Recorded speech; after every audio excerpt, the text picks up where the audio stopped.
Hello, hello guys.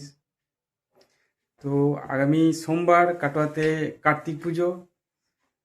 যারা কার্তিক পুজোতে দেখবে আসবে, সবাইকে ওয়েলকাম। তো কার্তিক পুজোতে একটা জিনিস হচ্ছে, কার্তিক পুজোতে বাবুর জন্মদিন, হ্যাপি বার্থডে। তো ওই জন্য ওর খুব আনন্দ। তো কার্তিক পুজোতে বাবুর জন্য একটা স্পেশাল গিফট আছে। বাবু একটা গিফট পেয়ে গেছে, কিন্তু কার্তিক পুজোতে আরেকটা স্পেশাল গিফট আছে। প্রথম গিফটটা দেখো। প্রথম গিফট হচ্ছে পায়ের নুপুর। এটা একটা গিফট পেয়ে গেছে আগেই। তো আরও গিফট পেয়েছে, জন্মদিন আসার আগেই দুটো গিফট পেয়ে গেছে। ও খাতা পেয়েছে, পেন পেয়েছে, পেন্সিল পেয়েছিস। আর আর বোতল। বোতল কে দিয়েছে? বড় পিসু। বড় পিছন, ওর যে পিসেমশাই আছে, দিয়ে দিয়েছে আগেই। জন্মদিন আসার এক এক সপ্তাহ আগে ওকে গিফট দিয়ে দিয়েছে। তো জন্মদিনের সময় ওর কাছে আরেকটা গিফট হবে। সেই গিফটটা হচ্ছে, জন্মদিন দিন আচ্ছা সোমবার, যেদিনকে কাটোয়াতে কার্তিক পুজো বিশাল ধুম, সেদিনকে আমরা যাব 24x7। আর সেখানে গিয়ে কি হবে? সেখানে গিয়ে বাবুর টার্গেট হচ্ছে, বাবু যা দেখবে তাই নিতে পারবে। কিন্তু বাজেট আছে, যা খুশি নয়। 2,000 টাকা বাজেট বাবুর। সেই 2,000 টাকার মধ্যে বাবু যা ইচ্ছা তাই কিনতে পারবে। এইটা হচ্ছে বাবুর গিফট। একটা গিফট হয়ে গেছে, এটা হচ্ছে স্পেশাল গিফট। সেদিনকে আমরা 24x7 যাব। আমি ভিডিও করব, দেখবেন যে 24x7 গিয়ে বাবু 2,000 টাকার মধ্যে কী কী নিচ্ছে। ওর যেটা যেটা পছন্দ, যা খুশি সেইটা নিতে পারবে। আর কার্তিক পুজোতে যারা কাটোয়ায় থাকেন তারা জানেন যে কার্তিক পুজোতে খুব ধুম হয়। সোমবার পুজো, মঙ্গলবার লড়াই। লড়াই মানে মারামারি নয়, এখানে আসলে প্রসেশন, ঠাকুরগুলোকে নিয়ে ঘোরানো হয়। সেটা এখানে কার্তিক লড়াই নামে পরিচিত। খুব ধুম হয়, দেখে দেখে যেতে পারেন, খুব ভালো লাগবে। আর সাধারণত এখন বুধবার দিন 3 দিন ধরেই কার্তিক পুজো চলে। কারণ পরের দিনকে এখানে একটা জায়গা আছে পানুহাট, সেই পানুহাটে ওরকম কার্তিক লড়াই বা প্রসেশন হয়। এবং তারপর সেই দিনকে কিন্তু আমরা কাটোয়ায় যারা আছি তারা কিন্তু ওই সেই দিনকে, অর্থাৎ বুধবার দিনকে আমরা ঠাকুর দেখতে বেরোই। তাই জন্য বুধবার পর্যন্ত থাকে ঠাকুর। আর কিছু কিছু সময় বৃহস্পতিবার পর্যন্ত, যেগুলো ভালো ঠাকুর সেগুলো বৃহস্পতিবার দিন পর্যন্তও থাকে। তো যারা দেখেননি তারা আসতে পারেন, একবার কাটোয়ায় ঘুরে যান। যদিও বলবো প্রচণ্ড ভিড় হবে। ট্রেনে রাস্তায় যে কী মারামারি হবে এটা আমি খুব হাড়ে হাড়ে জানি। কারণ আমি কোনোদিনও লড়াই বেরোই না। তার কারণ আমি যখন ছোট ছিলাম, ওই 9-10 বছর হবে, সেই সময় একবার লড়াই দেখতে গিয়েছিলাম। এবং করেছিলাম কি, ওই যখন ঠাকুর আসে সেই ঠাকুরের মাঝখানে পড়ে গিয়েছিলাম। এবং এত ঠেলাঠেলি হয়েছিল যে সেই ঠেলাঠেলিতে পাশে একটা নর্দমা ছিল, বড় নর্দমা, সেই নর্দমার মধ্যে পড়ে গিয়েছিলাম। আমি তারপর থেকে লড়াইটা অ্যাভয়েড করে চলি, লড়াইয়ের দিনকে যায় না। গেলেও হয়তো কোনো একটা জায়গায় দাঁড়িয়ে থাকি, দিয়ে ঠাকুরের প্রসেশনগুলো দেখি, কিন্তু ভালো লাগে দেখতে।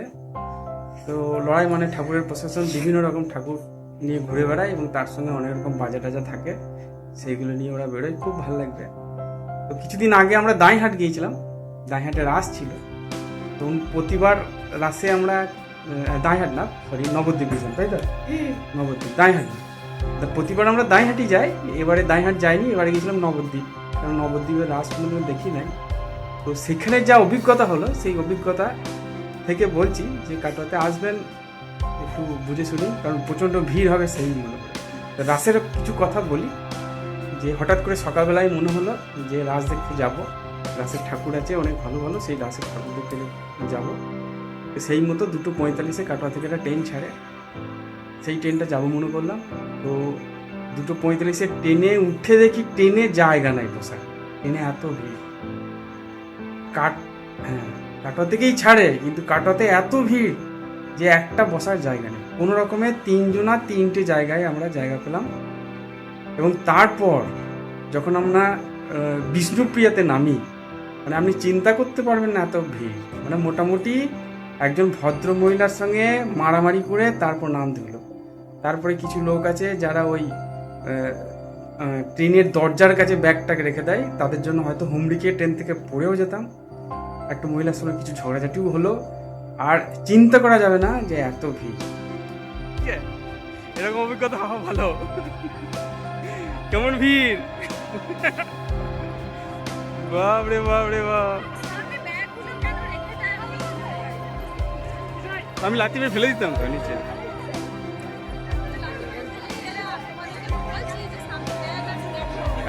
যাই হোক, নবদ্বীপে নামলাম, তারপর কিছু ঠাকুর দেখলাম। তার মধ্যে একটা ঠাকুর দেখলাম, কৃষ্ণ ঠাকুর। কি ছিল গো ঠাকুরটা? আরে অনেকটা বুঝছি। রাধা কৃষ্ণ সখী নিয়ে একটা ঠাকুর ছিল, ওটা খুব ভালো লাগলো। দুর্দান্ত করে।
তাছাড়া আরও অনেক ঠাকুর ছিল, আমরা দেখলাম, খুবই ভালো লাগলো।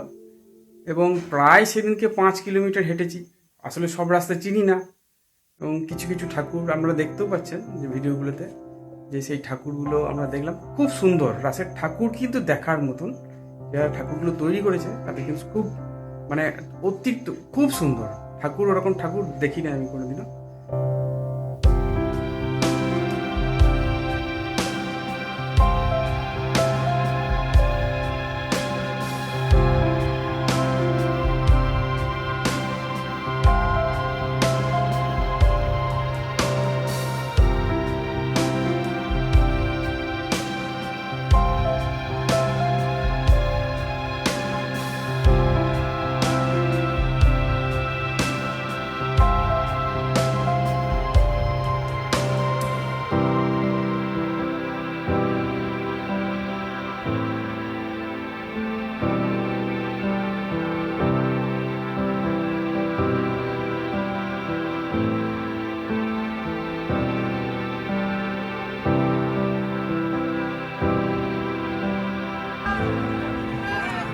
সামনে চল, সামনে।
ওইদিকে আছে। ওই সামনে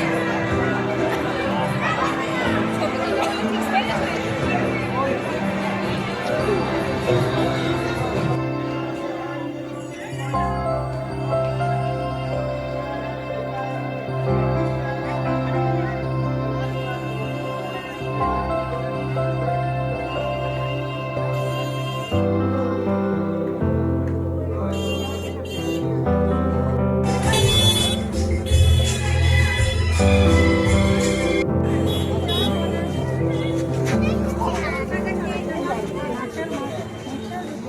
যাই হোক, ঠাকুর ফাকুর দেখে আমরা মনে করলাম যে 7টার ট্রেনটা ধরবো। একটা গ্যালোপিন একটা ট্রেন আছে যেটা আজিমগঞ্জ পর্যন্ত যায়। তো যখন প্ল্যাটফর্মে এলাম, তো প্ল্যাটফর্মে এত লোক যে শুধু চিন্তা হতে লাগলো যে ট্রেনে কি করে উঠবো। ঠিক আছে, তো অনেক কষ্ট করে ট্রেনে মনে হয় আমরা যে ট্রেনটায় এসেছিলাম সেই ট্রেনটাতে মনে হয় অর্ধেক লোক উঠতে পারে নাই। অর্ধেক লোক মানে মানে হয়তো 20% লোক উঠতে পেরেছে, বাদ বাকি 80% লোক উঠতে পারে নাই। ঠিক আছে, কোনো রকমের সেই সেই ট্রেনটাতে আমরা উঠতে পারলাম এবং যা হোক বাড়ি আসতে পারলাম। তো তারপরে আমরা প্রতিজ্ঞা করেছি যে আমরা আর ওই রাসের দিনকে নবদ্বীপ যাব না। দাঁইহাটে যেমন আমরা মোটরসাইকেল করে যাই সেরকম করেই যাব, আমরা নবদ্বীপ যাব না। যাই হোক, পরের দিন শুনলাম যে দাঁইহাটেও নাকি দ্বিতীয় দিনকে খুব ভিড় হয়েছিল এবং যা হোক সেই দিনটা আমরা দাঁইহাট যাইনি, এবারে নবদ্বীপেই দেখলাম। নবদ্বীপে দেখে বুঝতে পেরেছি, কিন্তু যা হোক পুজো খুব ভালো হয়, ঠাকুরগুলো খুব সুন্দর। বিভিন্ন রকম কালী ঠাকুর হয়, তাদের নামও আছে এবং কিছু কিছু খুব জাগ্রত পুজো হয়। পুজোগুলো দেখতেও ভালো লাগলো। আর সবচেয়ে একটা ভালো লাগলো যে যেখানে যাচ্ছি সেখানে আমাদেরকে প্রসাদ দিচ্ছে এবং প্রচুর লোক আছে যারা লাইন দিয়ে প্রসাদ নিচ্ছে। শেষ পর্যন্ত আমাদের আর অবস্থা ছিল না যে আমরা কোথাও দাঁড়িয়ে কোনো ঠাকুর দেখবো বা প্রসাদ খাবো, কারণ এতটাই হাঁটা হয়েছে যে হাঁটতে হাঁটতে পা ব্যথা হয়ে গেছে। যাক, মোটামুটি 8টা নাগাদ আমরা বাড়ি ফিরেছি, অসুবিধা কিছু হয়নি। ট্রেনটাতে চাপতে পারলাম বটে, কিন্তু ট্রেনটা ফাঁকা ছিল। ট্রেনটাতে আমরা সিটও পেয়েছি, তো বসে মোটামুটি ঠিক সময়ে বাড়ি ফিরে গেছি। ঠিক আছে, আশা করি আপনাদের ভালো লেগেছে। বাই বাই করতে। বাই। হুম। 2000 টাকা যদি ওপরে হয়ে যেত। ইমা, আমিও আছি কিন্তু এর মধ্যে। না 2000 এর মধ্যে 1000 আমার, বাবুর 1000। না, আমার 2000, আমার বার্থডে তো, তোমার বার্থডেতে আমার বার্থডেতে তো আমি পাইনি, শুধু একটা কেক পেয়েছিলাম। আমার ভিডিও 1000, করছো? আমার 1000, বাবুর 1000। আমার তোমাকে দেখাচ্ছে। দেখো, সুন্দরী। 2000, আমার 1000 কিন্তু। আমার 2000। সে আবার কি? কি রান্না হচ্ছে দেখি? পকোড়া। এখন পকোড়া করছো? এখন পকোড়া করছে কি? বললাম না কালকে শনিবার, পেঁয়াজ দিয়ে আছে, আবার মসুরির ডাল। ও দিয়ে কি আমি শুধু শুধু খাবো নাকি? শুধু শুধু রুটির সঙ্গে এই 1 পিস করে খেয়ে নেবে। এদিকে আসো। ফ্রিজে রেখে দিল আপনি। ভালো, চলো মুড়ি দিয়ে হলে ভালো হতো। খেয়ালই নেই, আমি এখন ফ্রিজ খুলে দেখছি যে এটা আছে ব্যাটারটা। কি করবো ওখানে গিয়ে?